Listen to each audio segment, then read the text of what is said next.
Good morning. Well, good morning. I'm almost not in the picture here. Let me move over. If There you we go. get comfortable, that doesn't necessarily mean you're in focus. Yeah, that's true. So, well, thank you for joining us this morning for Family Jewels, and we are right in the middle of our second season here, and we Are got we? yeah, we are. We're episode 15. 15? Yeah, on our second season though. God, feels. Oh, of the second season. Yeah, I say it feels like more like 51 instead of 15. yeah, we're way past the 50s. Okay. Anyway, we've got an awesome one for you today. This is something that has kind of been going on for, 60, 70 years now that, Yeah. that this is kind of taken to get to this point. Yeah, it's not quite 70, probably, 64 years? Something like that. 65 years. We don't know. Somewhere in the 50s. Yeah, yeah. So, anyway, what we're going to be talking about today is actually synthetic, or what we call lab-grown diamonds. And this is just really, really cool. We'd seen some of these at school, and usually they were pretty small and honestly not real pretty, the ones that I'd seen. But now they've come a long ways, and Well, and they look really nice. I guess the first impressive lab-grown diamond I saw was actually a red diamond. And I actually had a customer that thought he was looking for a red diamond. I told him that they were expensive because that 98 pointer or whatever, or 96 or whatever it was sold in the 80s. It sold for $1 million a carat. Wow. And I'm thinking, you even get a half carat red one, it's going to be expensive. But anyways, he wanted me to kind of check things out. And when I did that, I run across, I don't remember the name of the company now, but they were getting ready to debut, it was actually a red marquee. Ooh. In Dallas. And they were doing a national press release. And I basically saw the diamond just before he did the press release. Oh, wow. In Dallas. So, but up to then, I'm kind of like Colton. I'd never really seen anything. You hear about them, but you've never really seen anything of any size or color and clarity were off. Or normally color was the thing that I noticed the most, because I'd never seen one that was real white. Yeah. Normally kind of yellow or brown, maybe a blue. Yeah, but the colors they could do Yeah. easier because if you have completely colorless, there's no impurities. Right. It's like a lot of things, if you have sapphire that has no impurities in it, it's colorless. Yeah. So that was their big problem. If they have a little bit of nitrogen in when they're making these, then they're going to have a yellow diamond. Yeah. Hi, Myrtle. Oh, hello. I know it's random, but we wanted to say hi. I thought it was somebody you saw on the camera there. No, they're not like looking back at us. Yeah. That would be kind of cool, but Yeah, that it would. would. You know what that's called? A conversation. Yeah, but conversation where you can see them. Yeah, like face to face. I did that once too. But so to kind of clarify things, because this throws a lot of people off, is like last week we did simulants. Right. This week we're doing synthetics. So there is a huge difference between these, and a lot of people get them confused. And the synthetic people don't like the word synthetic. No. So we're going to call them Lab grown. lab-grown. Because Yes. I don't want any of the diamond manufacturers, these diamond manufacturers calling up and going, oh, we don't like that. So we're going to be politically correct, and we're going to call them lab-grown. So these are, I'm going to say that these are even a little more special because all of these are in the colorless range. Yes. Which again, we're talking about these have even less impurities than most of the lab-grown diamonds out there. Yeah. Well, and even better yet, these are ideal cut that we've got. These are actually super ideal cut. Yeah, these are just bam, bam, bam, right there. Well, yeah, but it was one of those deals where I had the opportunity to basically get these diamonds in on memo, and to some degree, I got to pick in their inventory. So yeah, there's a little bit of random cutting style. I'm almost saying they got like a few guys there, and only one of them's actually good at his job. Well, I think there's more than that, but I don't know if it's one guy that's cutting these or some group, but whoever that one bunch is, they're doing a good job. They're doing a really good job. Yeah. We're talking like really nice stuff. Yeah. So we've only had these stones for a few days now. We've got to, luckily, being in South Texas, we've got a lot of plentiful sunlight outside. So getting to take these outside and take a look at them, I mean, it's just, they are incredible. For those of you that's known us for a long time, and you had seen the diamonds that we carried at our store that we had in Kansas, and you would be familiar with Hearts on Fire. Those are, really, really well cut stones. They're extremely bright. And then we see these, and it's just, well, wow. And I'm going to say, the Hearts on Fire diamonds that were in that DEF G range or whatever, which we didn't see a lot of. Well, right? That's because we sold a lot of J's. Yeah. I mean, they had them. But what's kind of amazing about this bunch is these guys specialize in D, E, and F. Yeah. So everything is what we consider the colorless range of white diamond. Well, they have some others, but their specialties are D, E's, and F's. Okay, so we have a question. It says, just curious about something. How do you grow a gem? Okay, so that's a really good question. And with diamond, these are much more difficult than any of the others. Yeah. There's a lot of lab-grown stones out there, especially ruby and sapphire and some opals, things like that. Those have a relatively easy process. They're basically melting the material and depositing it on something. Usually with like synthetic ruby and sapphire, they have a little spinning table basically that catches what's called a boule, and this stuff just kind of melts onto it, and then it solidifies, and then they cut it up and facet it. Diamond is totally different, because diamond, as many of you know, has to form under extreme heat and pressure, and it has to be combined in most cases. Well, we'll talk about. In one case it is, in the other case it's not. Yeah, but in natural, that's how it always occurs.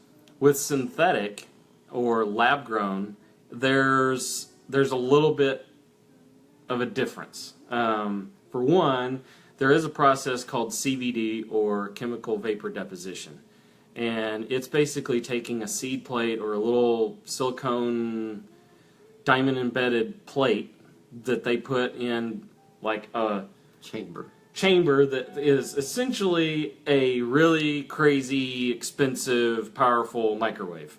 And they zap this vapor that is being filled in this chamber with this beam. I think originally I heard that they were using methane gas. Is that what it was? Yeah, but I don't know. This has evolved, and I read about. I've actually got an illustration I read about some of CVD. this in Wired. I don't know how long ago that's been, because both of the companies that I read about have been either bought out or changed. Now, you're not going to be able to read this because I know it's backwards, but essentially these little brown wafer deals here are what we call the seed plates, and they're sitting on this little table here. So we have basically this carbon vapor that is basically suspended in a plasma of some sort, whether it be like a methane gas or whatever the case may be. And this is all in basically a vacuum-controlled environment. I mean, it's certain heat. There's a certain amount of heat, but it's low pressure. And then you've got this high-powered microwave beam that actually causes this chemical reaction to change and cause the vapor carbon to solidify on top of these little wafers that hold the crystal or the seed plate. And if we wanted to get real technical, what actually happens is the hydrogen atom in there changes from molecular to atomic. And that keeps it from forming graphite Instead of diamond. Right. Yeah. Which is, I think that's weird. I don't really understand that. I read it, and Which I didn't know there was a difference between a molecular hydrogen. I don't know if that's two hydrogens bonded together, and then you got atomic hydrogen, which is just one hydrogen atom or something. But anyways, I don't know. whenever it does that, and somewhere along the line they were probably doing this thinking, we should be able to come up with diamond, but what they was always getting was graphite. Yeah. That'd be a bummer, Yeah. Oh, we're making some more pencils, Yeah. And kind of a fun fact. What is the craziest thing about graphite versus diamond? The craziest thing that I know of is there is one direction of graphite that's actually harder than any direction of diamond. Isn't that amazing? No. So your pencil at home, if you get it in the right direction, the problem is you'll never get it in the right direction because it's such random crystal structure. But if you were to ever get it in the right direction, you could actually scratch a diamond with your pencil. Yeah, that's kind of... Gives a whole new meaning to chicken scratch. Yeah. So, as far as the process by, like, the way these were grown, and probably the way that's a little bit more controlled as far as making certain that these are cleaner and whiter stones, because this other process... I think this is the more difficult and probably the more expensive. This is definitely the more difficult, but you get the nicer stuff out of it, and bigger. The CVD, it grows in such thin layers and everything that most of that stuff ends up being used as either an abrasive or like a heat sink for electronics and stuff like that. There has been some lab grown from CVD process that have gotten fairly large. Yeah, I know 3 carat. I know there's 3 carat. But there are some in this process of HPHT that have gotten over 30 carats. And but so, as far as finished diamond... Yeah, as far as finished diamond 10 cuttable, carat is the largest I know of. Yeah, and that process, this is done through the HPHT process. So we've got this little mechanism here, and Looks like a big egg. yeah, and back in the 40s, both General Electric and a Swedish company that I know I'm going to mispronounce. Well, I'd just say Swedish company. A Swedish electric company started projects basically about 1940, 1941, and they were working towards those first synthetic diamonds, and I then bet that was a rough time to do it. That'd been World War II. and that's actually what put them at a halt. So they kind of stopped that process and then resumed it afterwards in the early 50s. And then the Swedish company, actually 2 years prior to GE announcing that they had made a whole batch of synthetic diamonds, they had actually produced them, but Wasn't sure what they weren't 100% sure what they produced, and they weren't sure that they could repeat the process. But they did again. Didn't have a meatball though, but they had a little diamond that just didn't know for sure what it was. Yeah, That's but terrible. they were able to recreate it, but GE kind of got most of the credit for it. And then 2 years after GE had announced it and made it commercially viable, De Beers company actually came online with synthetic ones. And you say commercially viable. It was commercially viable as an abrasive. As an abrasive, yes. They were little bitty fellers and they weren't gem quality. Yeah. Matter of fact, I've got a picture of them in here where they're just pouring these little crystals into I've never seen this.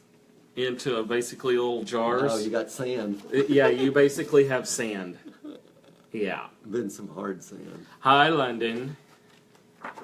Son is saying hi on here, and Jim Costner says hello. Hello, Jim.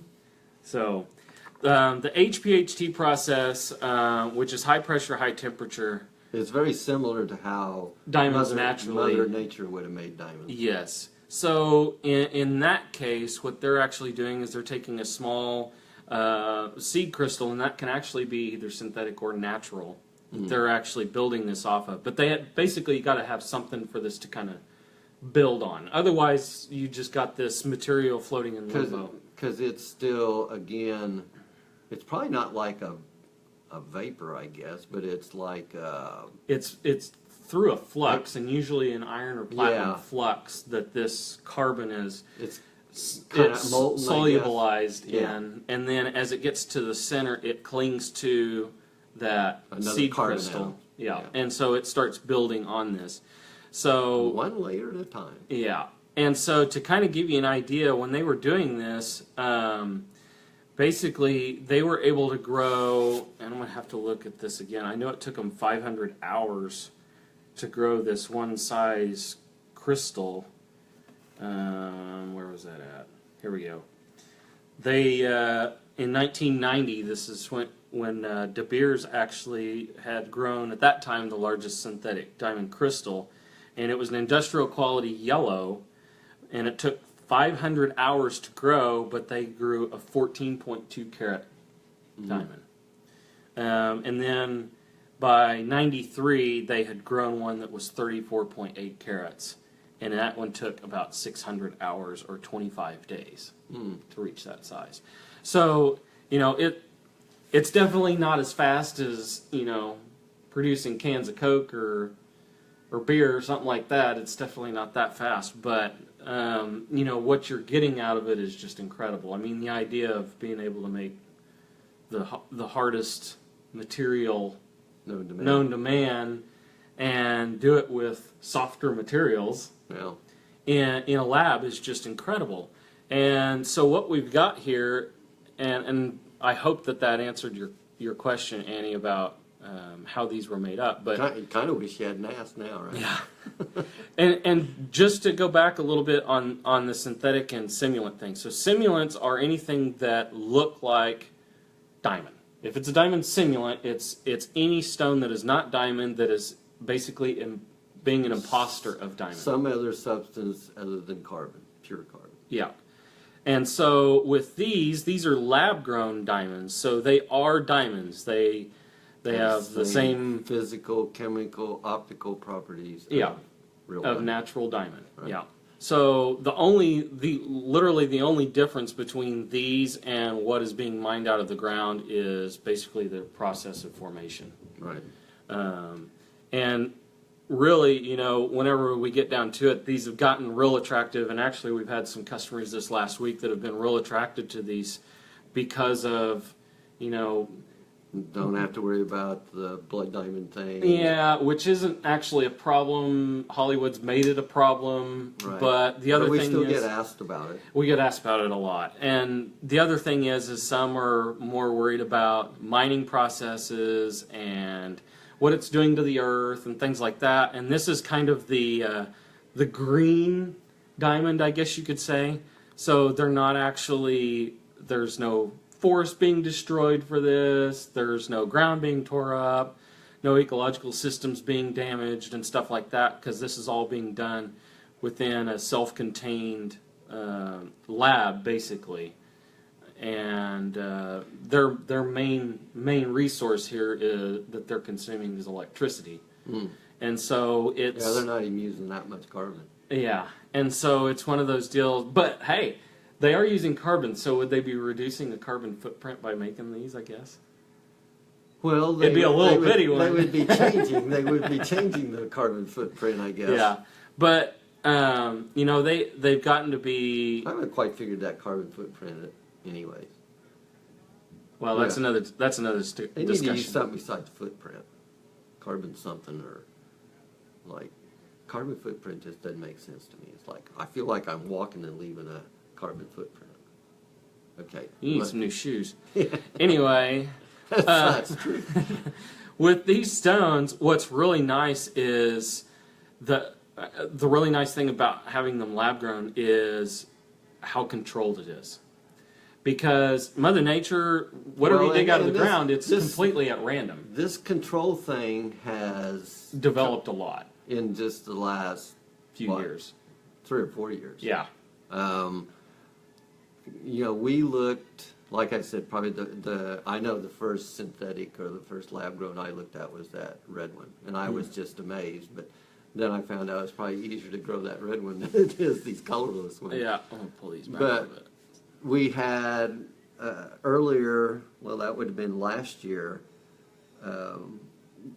This whole process, the lab grown diamonds have been more expensive than mine diamonds. Yeah, So- because the process is really, really expensive. But Yeah. that has changed a lot too. Yeah. So what happened is we looked at some lab grown diamonds last year, and I was a little disappointed. The color grading was off. They'd had them sorted, and the stones were sorted by a lab, and the other thing that was weird is almost like the body color was It was really odd. yeah, kind It of didn't even reddish, look real. Yeah. a reddish, or then It's like, are these things hot? Can we touch them? Or well, and it was like somebody had spilled some strawberry yeah, it was just cola on it them or was something. just odd. Yeah, And then we get these in. yeah, and kind of stumbled on to these guys, Yeah. and to some degree, these are scientists that are making these. Are they in white coats? I don't know. I haven't seen a picture of them yet. I'm going to say some of them probably are. Yeah. But the other thing, you know, you go from a scientist and he's trying to grow a crystal. Yeah. That doesn't mean that the guy can cut that diamond No. into something that's No, and that's been a been a problem too. So starting out, these were sorted, and GIA doesn't sort lab-grown diamonds. No, Not yet, anyways. not yet. I think that's in due time. Yeah, probably. So, anyways, you know, they're sorting by a lab I knew about, but I just got kind of a phobia that a lot of people out there in these labs Are kind getting they paid have- for a grade. well, they have a little more leniency in Yeah. grading. So these guys, basically, like we said, specialize in D, E, and Fs. They do have some lower colors, but that's a rarity, which is almost Which is weird. reverse of what you find Yeah. naturally. But the other thing is, for the most part, a lot of these are really high clarities. I mean, Yeah. there's like That's even crazier. Yeah. VVS and flawless stones. Yeah. Not all of these are like that, but You know, we got what, 3 of these that are VS or better. We got one that's a Yes, VVS one, and VVS 2, I think, is the highest grade. yeah, but these are we got what, one E and the other ones are D's in color. No, we got a D, E, and an Oh, a F. D, E, and F. So we have the 3 best color grades that you can have.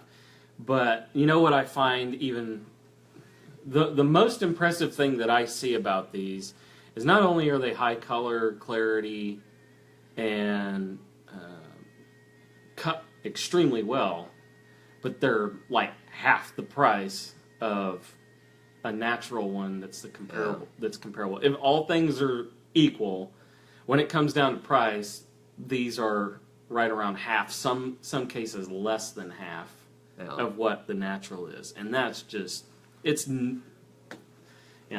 But it's a game changer. I can say that. Since we kind of know what's going on with this cutting, and a lot of our customers have been Informed. brainwashed by us, I guess. Yeah. These guys, they have some cutters that are really good. We talked Yeah. about them, and then Yeah. they have some that are not as good. Well, the guy I've been dealing with, I told him, I said, well, I need to. He's kind of like the rest of them. Whatever they're selling, that's the best it is. Well, I already know that that's probably not true, anyways. So what we ended up doing is he allowed me to not only pick some sizes or whatever, and we have these stones kind of on approval. I mean, they're for sale, but Yeah. we haven't just out and bought them, because so far my dealing with looking at the lab-grown diamonds is, it's just been kind of a mixed bag. Yeah. But Very iffy. what happened here is these are all like super ideals. These are all hearts and arrow diamonds. They're Extremely bright. Yeah, they're like. Matter of fact, we posted a video of one of the 2-carat stones this last week on Facebook, here on Facebook. So you guys can go back and check that out. And that was actually one where we took it outside, and they are just crazy impressive. Yeah, and I know that this Let's see thing if will this not helps. focus on that stone.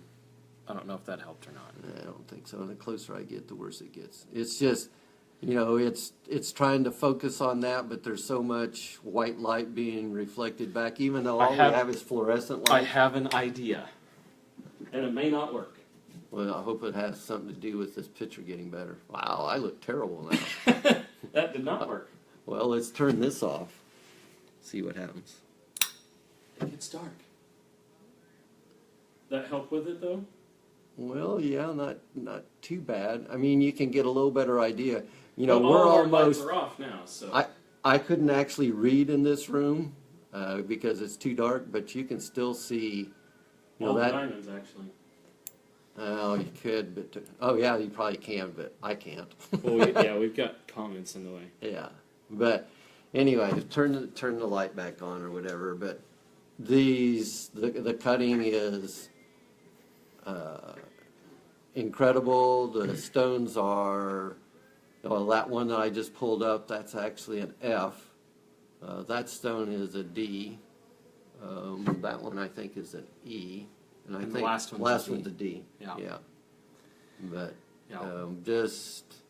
just incredible. And the largest ones, these two are 2 carats, and that's basically like a carat and a half and a carat. That's the other thing that's a little bit unusual about this company is That they're larger stones. yeah. Yeah. And I think the largest that they have available now is it's either a 6 or an 8 carat. I can't remember. It's an even number, but Yeah. they have produced a couple 10 carats. Yeah.